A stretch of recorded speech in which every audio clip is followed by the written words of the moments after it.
എനിക്ക് ഇന്നലെ ഒരു മൂവി സജഷൻ കിട്ടി. It's about a movie I have never heard before. So I decided to check it out. So നോക്കിയപ്പോൾ Amazon പ്രൈമിൽ movie stream ചെയ്യുന്നുണ്ട്. So I decided to give it a watch as well. So let's review the super boys of മലേഗാവോൺ.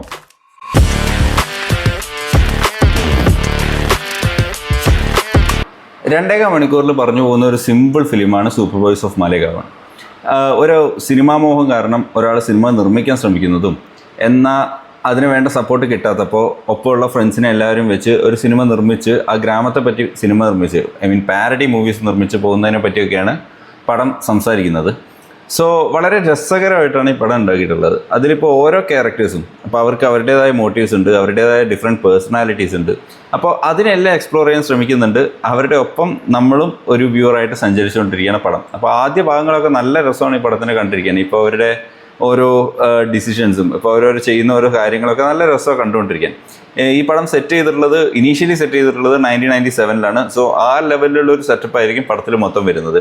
പിന്നീട് പല കാലഘട്ടം കാണിക്കുന്നുണ്ട്. കാരണം ഇപ്പോൾ ഇവരുടെ ലൈഫ് എങ്ങനെ മാറുന്നു, ഇപ്പോൾ ഈ സിനിമ കാരണം ഇവരുടെ ലൈഫ് എങ്ങനെ മുന്നോട്ട് പോകുന്നു എന്നുള്ള കാര്യങ്ങളൊക്കെ പറയുന്നുണ്ട് പല കാലഘട്ടങ്ങളായിട്ട്. അപ്പോൾ അതൊക്കെ ഒരു രസകരമായിട്ട് കണ്ടിരിക്കാൻ പറ്റുന്നുണ്ട്. പക്ഷേ എന്നെ സംബന്ധിച്ച് അതിൻ്റെ ഏറ്റവും വലിയ ഷോക്കിംഗ് ആസ്പെക്റ്റ് കണ്ടത് അതിൻ്റെ എൻഡിങ് ആണ്. കാരണം this is based on A true story. അപ്പോൾ ഒരു ട്രൂലി നടന്ന ഇൻസിഡൻസ് ബേസ് ചെയ്തിട്ടാണ് ഈ പടം മുന്നോട്ട് പോയിട്ടുള്ളത്. അപ്പോൾ അത് എൻഡിങ്ങിലെ ആണ് ഷോക്കിംഗ് എനിക്ക് കിട്ടിയത്.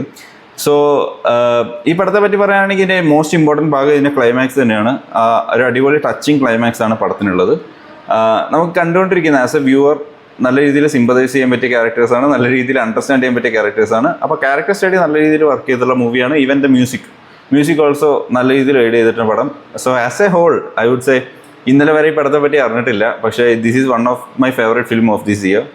So I would highly recommend it you go and watch. ഇപ്പോൾ ഇപ്പോൾ ഇത് കൂടുതൽ ഞാൻ പറഞ്ഞാൽ അതിനെ പറ്റി സ്പോയിലറായി പോകും. ഇപ്പോൾ സ്പോയിലേഴ്സിനെ പറയുന്നേക്കാൾ കൂടുതൽ എന്താണ് ഈ പടം എന്ന് അറിയാതെ ആദ്യമായിട്ട് കാണുന്നത് തന്നെയായിരിക്കും എനിക്കതാണ് ഉണ്ടായത്. So I would highly recommend it, go watch it.